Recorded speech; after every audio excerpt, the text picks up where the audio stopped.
ఈ జామ పిల్లలు పెద్దలు ముసలి వాళ్ళ వరకు అందరూ తాగొచ్చు. పొద్దుటే తాగొచ్చు, మధ్యాహ్నం బ్రేక్ఫాస్ట్ లాగా, నైట్ మొత్తం 3 పూట్ల కూడా తాగొచ్చు. 6 ఎవరికైనా అరుగుతుంది. 1 ఇయర్ దాటాక ఎవరన్నా ఈ జామలాగా చేసుకుని తాగొచ్చు అన్నమాట. ఇది జొన్న జావ. జొన్నల్లో నేను 1 గ్లాసు బియ్యము, 1 గ్లాసు మినపగుళ్ళు, 1 గ్లాసు సగ్గుబియ్యం వేసాను అన్నమాట. ఇవి బాగా కడుక్కొని ఆరబెట్టుకొని మిక్సీ పట్టుకోవాలి రవ్వలాగా. ఈ జొన్నలు బాగా వైట్ రైస్ వద్దంటున్నారు కదా, అందుకని ఈ జొన్నలు జామలాగా ఉప్మాలాగా చేసుకోవచ్చు. జొన్నలు రైస్లా ఉడకబెట్టుకోవచ్చు, దోశల్లో వేసుకోవచ్చు, ఉప్మాలా కూడా చేసుకోవచ్చు అనమాట. నేను ఇది జావలా చేశాను. కడిగి ఆరబెట్టి 2-3 రోజులు బాగా ఆరాక మిక్సీ పట్టుకున్నా.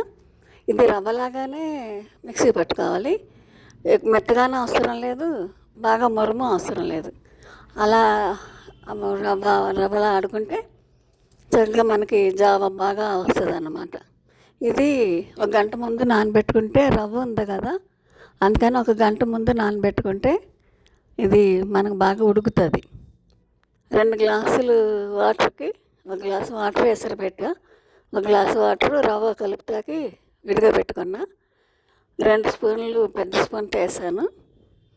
అది ముందు నీళ్ళల్లో కలుపుకోవాలన్నమాట, ఉండగట్టకుండా. కొంచెం పిండి కూడా ఉంటుంది కదా రవ్వతో పాటు, అందుకని విడిగా నానబెట్టుకొని అలాగా కలిపి ఉంచుకుంటే మనకు తొందరగా ఉడుకుతుంది. కొంచెం ఎక్కువసేపు ఉడుకుతుంది. రవ్వ అలాగ ఉంటుంది కాబట్టి ఎక్కువసేపు ఉడికించుకోవాలి. ఇది రవ్వ నానబెట్టుకున్న దాంట్లోనే 1 స్పూను సాల్ట్ వేసుకున్నాను నేను. ఎవరికి తగ్గ రుచికి సరిపడా సాల్ట్ వాళ్ళు వేసుకోండి. ఇది డయాబెటీస్ వాళ్ళకు కూడా తగ్గుతుంది అన్నమాట.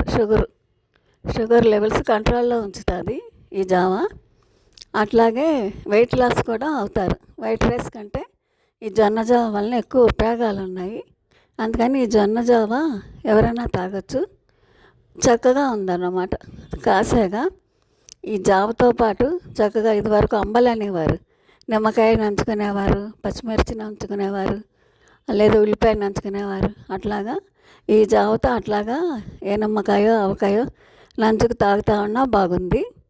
అదే బాగా దగ్గరికి వచ్చి చిక్కుపడ్డాక అయితే ఉప్మాలో పెరుగు వేసుకుని తింటున్నట్టు ఉందన్నమాట. అట్లా దీన్నే ఉప్మా కూడా చేసుకోవచ్చు.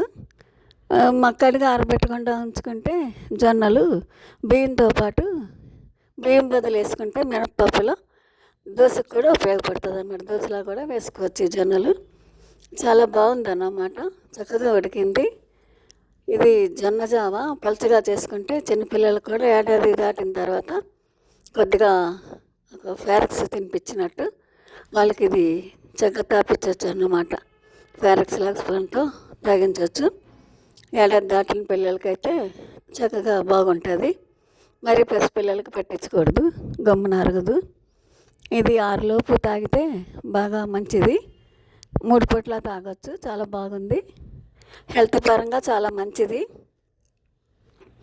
అందరూ ఒకసారి ట్రై చేయండి. నాకైతే చాలా నచ్చింది. పెరుగు కలపాలన్నమాట చల్లారగా. ఇది వేడి మీద కూడా తాగేయచ్చు పెరుగు కలుపుకొని. మేము కొంచెం చల్లారిన తర్వాత పెరుగేసాను. పెరుగు కలిపి ఒక పెద్ద గరిటెడు వేసాను. అది కొంచెం నాకు దగ్గరకే వచ్చింది. అయితే ఇది నేను స్పూన్తో తాగాను. కొంచెం నీళ్ళు ఎక్కువ పోసుకుంటే బాగా పలుచగా జావలాగా వస్తుంది. అది జావలాగా తాగొచ్చు, ఇట్లాగా చేసుకోవచ్చు. చాలా బాగుంది, ట్రై చేయండి.